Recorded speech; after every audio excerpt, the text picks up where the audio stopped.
A primeira turma do Supremo Tribunal Federal nega a liberdade para acusado de estupro. A maioria dos casos julgados na sessão desta terça-feira foi de pedidos de habeas corpus. Os ministros começaram com o julgamento de um pedido de revisão criminal. O processo trata de um homem que foi condenado por participação em homicídio pelo Tribunal do Júri em Mato Grosso. Mas, alegando ausência de provas, a defesa levou o caso para o Tribunal de Justiça, que determinou a anulação da defesa e novo júri. Já o Superior Tribunal de Justiça entendeu que deve ser mantida a soberania dos vereditos. No STF, o ministro Luiz Fux manteve o entendimento de que só cabe avaliar as provas dos autos ao júri e não à segunda instância. Mas o julgamento foi suspenso com o pedido de vista do ministro Alexandre de Moraes. Outro caso julgado foi o pedido de liberdade de um homem acusado de participação em estupro. O crime aconteceu no Espírito Santo. No ano passado, o relator, o ministro Marco Aurélio, concedeu liminar com alvará de soltura para suspender a execução provisória da pena. No julgamento dessa terça-feira, o pedido da defesa foi para manter a liminar, já que a matéria que trata sobre a prisão antes de todos os recursos transitados e julgados ainda não foi apreciada pelo plenário da Corte. Alegar uma questão de ordem, exatamente por ter esta pauta do dia 10 de abril, para que o julgamento de mérito deste habeas corpus seja vinculado e sobrestado àquele julgamento próximo. O relator, ministro Marco Aurélio, manteve o voto pelo alvará de soltura.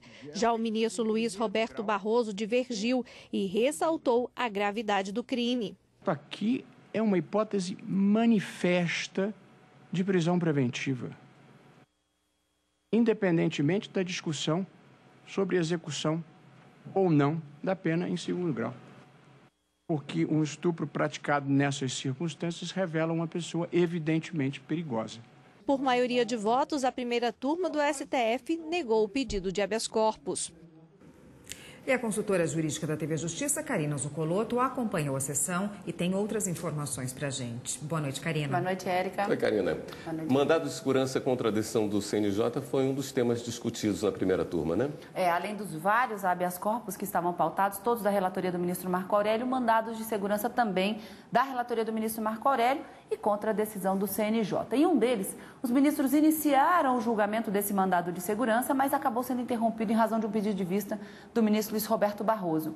Mas já votaram relator, ministro Marco Aurélio e ministro Alexandre de Moraes, ambos concedendo a segurança. Nesse caso, a decisão atacada trata-se de uma decisão do CNJ que determinou a invalidade de concursos públicos realizados no estado do Paraná que teriam sido feitos para selecionar candidatos para, no âmbito privado, ocuparem a titularidade de cartórios judiciais, ou seja, as serventias judiciais seriam prestados em caráter privado. Mas o CNJ, o principal argumento da defesa aqui é que o CNJ não teria observado o que determina a Constituição no seu artigo 31 do ato das disposições constitucionais transitórias. Segundo o artigo 31, todos os cartórios judiciais devem ser estatizados a partir de 5 de outubro de 88, quando houve a promulgação da Constituição Federal. Mas, na partezinha final, garantidas as titularidades já existentes, ou seja, no caso concreto desse mandado de segurança, o impetrante foi nomeado como titular do cartório judicial em abril de 1987, portanto, antes da Constituição de 88 trazer essa regra de que essas serventias deveriam ser estatizadas. E, nesse sentido, os ministros Marco Aurélio e Alexandre de Moraes, que votaram hoje na primeira turma, concordaram em anular a decisão do CNJ para manter essa titularidade ainda no caráter privado, até que a vacância aconteça, até que este cargo seja declarado vago, para tão somente depois ser realizado um concurso público e aí cumprir o determinado no artigo 31 do ADCT. Julgamento suspenso, o voto do ministro Luiz Roberto Barroso deve retomar essa discussão em uma outra sessão posterior. Amanhã tem sessão plenária, né, Karina? A partir das 14 horas no direto do plenário. Então, você estará aqui também até amanhã. Até amanhã. Até amanhã.